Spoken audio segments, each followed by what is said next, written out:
Good morning भाई सभी को। मैं जितेंद्र जैंगड़ आपके अपने YouTube channel English with Jitendra पे आपका स्वागत करता हूं। जैसा कि आपको पता है अभी अपना यूट्यूब पे कोर्स स्टार्ट होगा कुछ दिनों बाद, फ्री कोर्स। तो उससे पहले अपना डेमो चल रहा है। डेमो में ये देखने के लिए कि मैं किस तरीके से पढ़ाता हूँ, लॉजिक से पढ़ाता हूँ या रूल से पढ़ाता हूँ। तो पहली बात बता दूँ, मैं रूल से नहीं पढ़ाता, मैं सिर्फ लॉजिक से ही पढ़ाता हूँ। ठीक है, सिर्फ लॉजिक से पढ़ाता हूँ। दूसरी बात, जो मैं कंटेंट पढ़ाता हूँ वो वास्तव में एग्जाम ओरिएंटेड है या नहीं ये भी चेक कर सकते हो आप, इसलिए आपको डेमो दिया जा रहा है। ठीक है, तो आप इसे शेयर करते रहिए, लाइक करते रहिए, सब्सक्राइब करते रहिए।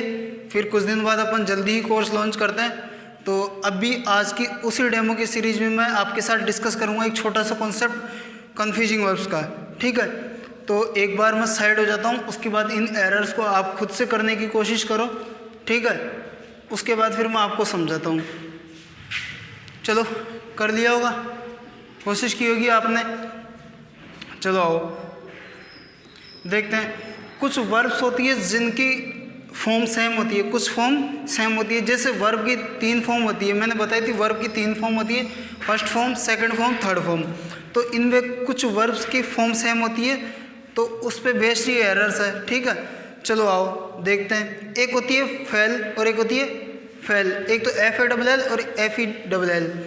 ठीक है, इसका मतलब तो होता है गिरना, खुद ब खुद गिरना। और FELL इसका मतलब होता है गिराना, किसी और के द्वारा गिराना। ठीक है, चलो आओ देखो इसके 3 फॉर्म। ठीक है, फेल, फेल, फेलन। ठीक है, फेल, फेल्ड, फेल्ड, इसकी 3 फॉर्म ये। दूसरी वर्ब होती है फाइंड। ठीक है, एक तो होती है FIND फाइंड और एक होती है FOUND फाउंड। इसका मतलब होता है ढूंढना, इसका मतलब होता है स्थापित करना। ठीक है, तो इसके 3 फॉर्म फाइंड, फाउंड, फाउंड। इसकी 3 फॉर्म फाउंड, फाउंडेड, फाउंडेड। ठीक है, वर्ब की फॉर्म सेम है, देखो इसमें वर्ब की फॉर्म सेम है। ऐसे कुछ वर्ब की फॉर्म सेम होती है, उस पर बेस्ड ये एरर्स है। चलो आओ डिस्कस करते हैं। पहले सेंटेंस पे आओ। The tree was Fallon by Rohan. ठीक है, ये सेंस क्या दे रहा है सेंटेंस? ये सेंस दे रहा है कि पेड़ रोहन के द्वारा गिराया गया। और हमने वर्ब कौन सी लगाई हुई है? ये वाली। इसका मतलब तो होता है खुद ब खुद गिरना। और ये सेंटेंस कहना चाह रहा है रोहन के द्वारा गिराया गया। तो इसमें गलती क्या है? इसमें गलती है ये, इसमें ये नहीं आएगा FALLEN, फैलन नहीं आएगा, इसमें आएगा फेल्ड, FELLED, फेल्ड, यानी कि रोहन के द्वारा गिराया गया। पेड़ खुद नहीं गिरा, पेड़ रोहन के द्वारा गिराया गया है। ठीक है, चलो आओ अगले सेंटेंस पे आओ। He failed when he was running. वह गिर गया जब वह दौड़ रहा था। ठीक है, इसमें देखो इसमें गलती क्या है? इसमें गलती है ये, इसमें ये नहीं आएगा, इसमें आएगी सिर्फ FELL। क्यों? देखो इसका सेंस क्या है? इसका सेंस है वह जब दौड़ रहा था तो खुद ब खुद गिर गया। और हमने वर्ब कौन सी लगाई है? FELLED। इस वर्ब की सेकंड फॉर्म, ये फॉर्म थोड़ी लगाएंगे। फिर वर्ब की कौन सी फॉर्म लगाएंगे? ये सेकंड फॉर्म इसकी लगाएंगे, फेल की, खुद ब खुद गिरना। तो ये आएगी फॉर्म, कौन सी आएगी? ये FELLED नहीं आएगी, ये आएगी FELL। ठीक है, अब आओ अगले सेंटेंस पे। I have founded the very watch that my brother lost. शायद ये वर्ड दिख नहीं रहा आपको, लोस्ट, तो मैं इसको उठा के यहाँ से और यहाँ लिख देता हूँ। ठीक है, LOST, लोस्ट। ठीक है, यहाँ लिख देता हूँ। ठीक, चलो आओ, अब दिख रहा होगा आपको। अब इस सेंटेंस की सेंस लेने की कोशिश करो। ये सेंटेंस सेंस दे रहा है कि मैंने वो घड़ी ढूंढ ली है जो मेरे भाई ने खो दी थी। ठीक है, तो अभी देखो इसमें गलती क्या है? इसमें गलती है ये फाउंडेड। इसका मतलब देखो, इसका मतलब जो हमने वर्ब लगा रखी है ना, जो फाउंडेड, इसका मतलब देखो, इसका मतलब क्या है? इस वर्ब का मतलब है फाउंडेड का स्थापित करना। क्या घड़ी स्थापित की जाएगी या फिर घड़ी ढूंढी जाएगी? घड़ी ढूंढी जाएगी, घड़ी स्थापित थोड़ी की जाएगी, घड़ी ढूंढी जाएगी। तो हम बात कर रहे हैं ढूंढने की, ना कि स्थापित करने की। तो वर्ब की कौन सी फॉर्म आएगी? इसकी थर्ड फॉर्म। इस फाइंड वर्ब जो जिसका मतलब होता है ढूंढना, उसकी थर्ड फॉर्म आएगी फाउंड। तो फाउंडेड को उठा के हम कर देंगे फाउंड। ठीक है, फाउंडेड को उठा के हमने कर दिया फाउंड, कि मैंने वो घड़ी ढूंढ लिया है जो मेरे भाई ने खो दी थी। ठीक है, चलो आओ अगले सेंटेंस पे। The university was found in 1950 when India was not self dependent in many aspects. University स्थापित की गई जब इंडिया सेल्फ डिपेंडेंट नहीं था काफ़ी सारे एस्पेक्ट्स में, ठीक है। तो इसका सेंस तो है ये, यूनिवर्सिटी स्थापित की गई। इसमें देखो गलती क्या है, इसमें गलती है ये फाउंड की, फाउंड नहीं आएगा, यहाँ आएगा फाउंडेड। क्यों? देखो हमने वर्ब लगा दे रखी है कौन सी, फाउंड। फाउंड का मतलब देखो क्या है, ढूंढना। क्या यूनिवर्सिटी ढूंढी गई? यूनिवर्सिटी ढूंढी नहीं गई, यूनिवर्सिटी स्थापित की गई। यूनिवर्सिटी स्थापित की जाती है, ना कि ढूंढी जाती है। तो यूनिवर्सिटी स्थापित करने के सेंस के लिए हमें कौन सी वर्ब लगानी होगी, ये कौन सी, FOUND, इसकी थर्ड फॉर्म, जिसका मतलब है स्थापित करना। तो यहाँ फाउंड की जगह हम क्या लगाएंगे, फाउंडेड। इसकी जगह हम लगाएंगे फाउंडेड, ठीक है भाई। चलो आओ अगले सेंटेंस पे। दो वर्ब सुनना ध्यान से। एक तो होती है इन्वेंट, एक तो होती है इन्वेंट, INVENT, ठीक है। दूसरी होती है डिस्कवर, DISCOVER। अब दोनों का मतलब है खोजना, दोनों का मतलब एक ही है, खोजना, लेकिन इनका अलग अलग कॉन्टेक्स्ट होगा, अलग अलग सिचुएशन में यूज़ होगी, ठीक है। अब कौन सा कॉन्टेक्स्ट में कौन सी यूज़ होगी वो देखते हैं। इन्वेंट तो जब यूज़ होगी जब ऐसी चीज़ जो पहले से अस्तित्व में नहीं थी और बाद में उसकी खोज की गई, जैसे कंप्यूटर, मोबाइल, ठीक है, कारें, ये जो भी चीज़ें पहले से अस्तित्व में नहीं थी पृथ्वी पे और फिर बाद में इनकी ज़रूरत के हिसाब से इनकी खोज की गई, ठीक है। जिन चीज़ों की बाद में ज़रूरत के हिसाब से खोज की गई उनके लिए यूज़ लेते हैं, उनकी खोज करने के लिए इन्वेंट। और डिस्कवर उनके लिए यूज़ लेते हैं, जैसे भारत पहले से अस्तित्व में था, लेकिन जब वास्को डिगामा वहाँ उस जगह पहुँचा तब उसने बताया कि भारत भी है, ठीक है। तब उसने बताया भारत भी यहाँ ऐसी कोई जगह है। तो ऐसी चीज़ें जो पहले से अस्तित्व में थी और उनकी बाद में खोज की गई उनके लिए यूज़ लेते हैं डिस्कवर। और एक होती है इन्वेंट, इन्वेंट यूज़ लेते हैं जो पहले से अस्तित्व में चीज़ें नहीं थी और बाद में उनकी खोज की गई उनके लिए, ठीक है। चलो आओ इस सेंटेंस को पढ़ो। चार्ल्स बेबेज डिस्कवर्ड कंप्यूटर, ठीक है। इसमें देखो गलती क्या है, इसमें गलती है ये, यहाँ डिस्कवर्ड नहीं आएगा, यहाँ आएगा इन्वेंटेड। क्यों? कंप्यूटर, यहाँ बात हो रही है कंप्यूटर की खोज करने की, कि कंप्यूटर पहले से अस्तित्व में था। क्या कंप्यूटर पहले से अस्तित्व में था? नहीं था। कंप्यूटर पहले से अस्तित्व में नहीं था, कंप्यूटर की खोज हुई बाद में। तो जब कंप्यूटर की खोज बाद में हुई और पहले से अस्तित्व में भी नहीं था, तो उसके लिए कौन सी वर्ब यूज लेंगे? इन्वेंटेड। कौन सी वर्ब यूज लेंगे? इन्वेंटेड, INVENTED, इन्वेंटेड, ठीक है। इसमें गलती ये थी। अगले सेंटेंस पे आओ। Our knowledge of history does not come to our help and sometimes we even fail to remember who invented America, ठीक है। सेंटेंस के सेंस देना चाह रहा है, ये प्रीवियस की एरर है, ठीक है। ये भी प्रीवियस की एरर थी, ठीक है। ऐसा नहीं है कि मैं अपने मन से कुछ भी पढ़ा रहा हूँ, जो एग्जाम में आती है वही चीज़ें पढ़ा रहा हूँ, ठीक है। तो देखो इसकी सेंस लेने की कोशिश करो।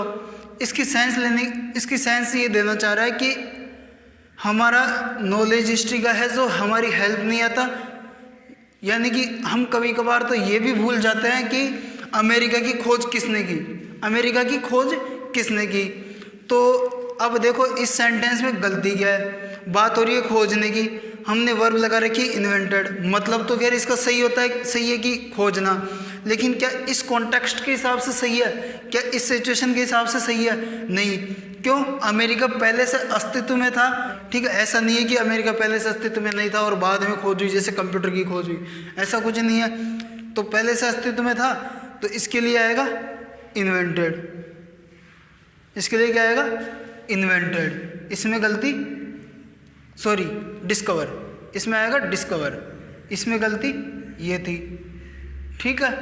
चलो आओ अब अगली और डिस्कस कर लेते हैं, कुछ एरर्स छोटी सी और 4-5 सेंटेंस और डिस्कस कर लेते हैं ऐसे ही, ठीक है। चलो आओ, ये कुछ एरर्स और है, एक बार मैं साइड हो जाता हूँ, उसके बाद फिर आप खुद से स्क्रीनशॉट लेके या पोज करके करने की कोशिश करो, फिर मैं आपको बताता हूँ, ठीक है।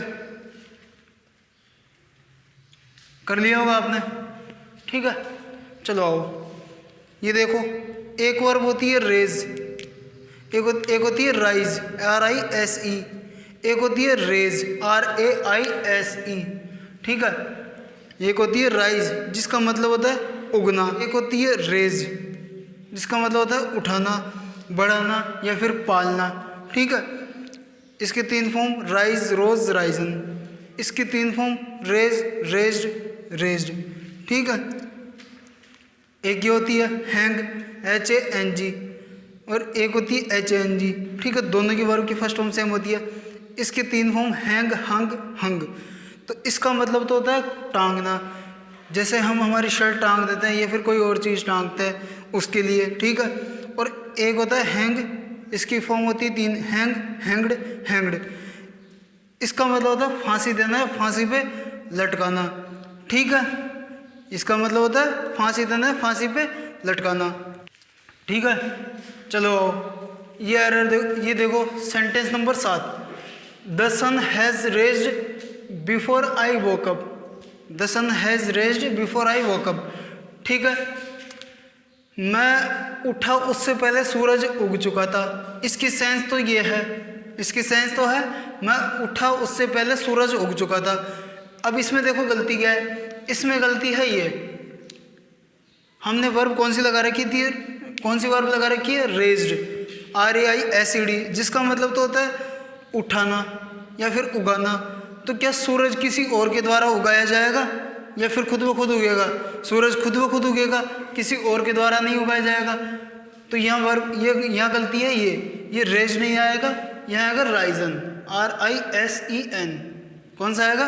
राइजन, क्योंकि हैज़ के बाद आती है वर्ब की थर्ड फॉर्म और इसकी थर्ड फॉर्म लगानी है हमें, राइजन। तो इसका मतलब हो जाएगा उगना, ठीक है। अब आपको लग रहा होगा ये वर्ब की थर्ड फॉर्म, हैज़ के बाद वर्ब की थर्ड फॉर्म, बी के बाद वर्ब की थर्ड फॉर्म, तो भाई ये मैंने टेंस में पढ़ा दी है। तो एक बार ऐसा करना, टेंस की वीडियो भी देख लेना आप, जिससे ये बी के बाद वर्ब की थर्ड फॉर्म, बी के बाद V1+ING, ये चीज़ें भी आपको समझ में आ जाएगी, ठीक है। एक तो टेंस की वीडियो और एक basic knowledge of parts of speech, इन दोनों की देख लेना। और अगर आपको और भी अच्छे से इन पर प्रैक्टिस करनी है, basic knowledge of parts of speech उसकी, तो उसकी प्रैक्टिस के लिए मैंने एक वीडियो डाल दी है, वो वीडियो देख लेना, उससे और भी क्लैरिटी आ जाएगी, ठीक है। चलो आओ अगले सेंटेंस पे। He was so inquisitive that he raised many questions in the class, ठीक है। इसकी सेंस क्या है? इसकी सेंस है वह इतना उत्सुक था कि उसने बहुत सारे क्वेश्चंस उठाए। इसकी सेंस तो है ये, लेकिन हमने गलती क्या कर दी इसमें गलती कर दी ये, इसमें गलती कर दी ये। हमने वर्ब कौन सी लगा रखी है? Ryzen, RISEN। राइजन का मतलब होता है उगना या फिर उठना। सेंटेंस की सेंस है क्वेश्चंस उठाए गए, सेंटेंस की सेंस है क्वेश्चंस उठाए गए, तो हमने गलती कर दी ये। इसका मतलब तो है उठना या उगना, तो वर्ब कौन सी आएगी? रेज्ड, जिसका मतलब होगा उठाना। उसने बहुत सारे क्वेश्चंस उठाए, तो यहाँ हम लगाएंगे ये, यहाँ ये यूज़ नहीं होगी, यहाँ यूज़ होगी रेज्ड, RAISED, रेज्ड, ठीक है। चलो आओ अगले सेंटेंस पे आओ। द असैसिन, इससे पहले ये देखो, I entered the room and hanged my shirt behind the gate। मैं रूम में एंटर किया और मैंने अपनी शर्ट गेट के पीछे टांगी, ठीक है। इसकी सेंस तो है ये। देखो इसमें गलती क्या है? इसमें गलती है ये, इसमें हमने लगा रखी है वर्ब हैंग्ड, जिसका मतलब होता है फांसी देना। क्या मैं शर्ट को फांसी दूंगा? शर्ट को फांसी दूंगा या फिर कहीं टांगूंगा? शर्ट को टांगूंगा। शर्ट को टांगूंगा तो टांगने के लिए कौन सी यूज़ होगी वर्ब? ये। इसकी कौन सी फॉर्म? Second form. इसकी कौन सी फॉर्म? सेकंड फॉर्म, क्योंकि सेंटेंस है पास्ट टेंस का, तो पास्ट टेंस के लिए कौन सी वर्ब होती है यूज़? सेकंड फॉर्म, ठीक है। तो यहाँ यूज़ होगी वर्ब की सेकंड फॉर्म, इस वर्ब की सेकंड फॉर्म हंग, HUNG, जिसका मतलब होगा टांगना, ठीक है। चलो ये सेंटेंस देखो, the assassin was convicted and order to be hung, ठीक है। हत्यारे को आरोपी साबित किया गया और ऑर्डर दिया गया उसको फांसी पर टांगने का, हत्यारे को फांसी पर टांगने का ऑर्डर ही दिया जाता है। अब इसमें गलती क्या कर रखी है, इसमें गलती कर रखी है ये HUNG, जिसका मतलब होता है टांगना। क्या हत्यारे को टांगेंगे या फिर फांसी देंगे? हत्यारे को देंगे फांसी, ठीक है, हत्यारे को देंगे फांसी। तो उसके लिए कौन सी वर्ब यूज होगी? ये। इसकी कौन सी फॉर्म? Third form. क्यों? बी के बाद आती है वर्ब की थर्ड फॉर्म। तो भाई देखो, अभी मैंने फिर बोला बी के बाद वर्ब की थर्ड फॉर्म, ये पास्ट टेंस, पास्ट में वर्ब की सेकंड फॉर्म, या हैज़ के साथ वर्ब की थर्ड फॉर्म।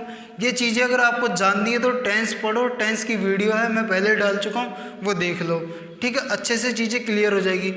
तो इसकी कौन सी फॉर्म आएगी? Third form. बी के बाद वर्ब की थर्ड फॉर्म आती है, यानी कि फांसी देना। फांसी देने के लिए, फांसी देने के सेंस में कौन सी वर्ब यूज होगी? ये हैंग्ड, इसकी जगह हैंग्ड यूज होगी, HANGED, हैंग्ड। ठीक है भाई, आया समझ आपको? ये कुछ वर्ब्स हैं कन्फ्यूजिंग जो एग्ज़ाम में ज़रूर आती है, हर साल आती है। आप अगर प्रीवियस की एरर्स उठा के देखोगे, प्रीवियस में भी आपको इस पर बेस्ड खूब एरर्स मिलेगी, और ये मैंने प्रीवियस की करवाई है। ये देखो, ये भी प्रीवियस की, ये भी प्रीवियस की, मैंने सब में एक एक प्रीवियस की करवाई है और एक एक अपने हिसाब से करवाई है, ठीक है। चलो आओ, अगर अच्छा लगे तो लाइक करना, शेयर करना, सब्सक्राइब करना, और इस वीडियो का डिस्क्रिप्शन ज़रूर चेक करना, क्योंकि डिस्क्रिप्शन में आपको बहुत सारे लिंक्स मिलेंगे। एक तो लॉन्गमैन डिक्शनरी का मिलेगा, दूसरा basic knowledge of parts of speech उसका मिलेगा, टेंस की वीडियो का लिंक मिलेगा, क्योंकि टेंस भी आपके लिए जानना जरूरी है। बी के बाद वर्ब की थर्ड फॉर्म, पास्ट टेंस, और हैज़ के बाद वर्ब की थर्ड फॉर्म, ये चीज़ें आपको टेंस वाली वीडियो से क्लियर होगी। तो उसके लिंक भी मिलेंगे, वो भी आप देख लेना, ठीक है भाई। अच्छा लगे लाइक करना, शेयर करना, सब्सक्राइब करना। ओके दोस्तों, थैंक यू।